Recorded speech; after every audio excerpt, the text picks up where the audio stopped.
হানাফি থাকতে পারে, শাহাফি থাকতে পারে, মালিকি থাকতে পারে, হাম্বালি থাকতে পারে, চিশতি, সাবেরি, তরিকতি, হাকিকতি, মারিফতি, চরমনায়, আট্টসি, ফুরফুরা, মাইজবান্ডারি থাকতে পারে। আমরা রফাইজান করি, ভাই আমাদেরকে জায়গা দিবেন না দেশে? আমরা আমিন বলি, আমরা কি জায়গা পাই না ভাই? ও ভাই, আপনি তো চিশতির কথা বলেন, আব্দুল কাদের জিলানীর কথা বলেন, তরিকতের কথা বলেন, হাকিকত যেটা দেখা, মারিফত যেটা দেখা যায় না, ধ্যানের কথা বলেন। আমরা তো ভাই কোরআনের হাদিসের কথা বলি। আমরা কি খুব খারাপ কথা বলি ভাই? আমরা বলি কুল হাতু বুরহানাকুম, তোমরা তোমাদের দলিল দিয়ে কথা বলো। খুব খারাপ কথা বলি বলছি না?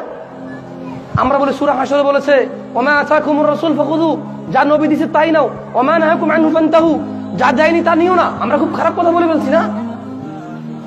আপনারা আমাদেরকে যুক্তি দেন, নামাজের পরে মুনাজাত দিলে কি সমস্যা? ভালো কাজ তো, খারাপ না।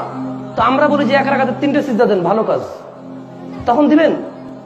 তখন বলবেন নামাজ হবে না। কেন? ভালো কাজ তো। আপনারা খালি যুক্তি দিয়ে চলেন, আমরা প্রমাণ খুঁজি। আমরা খুব খারাপ হয়ে গেছি না? আল্লাহ আমাদেরকে বুঝার তৌফিক দান করুন।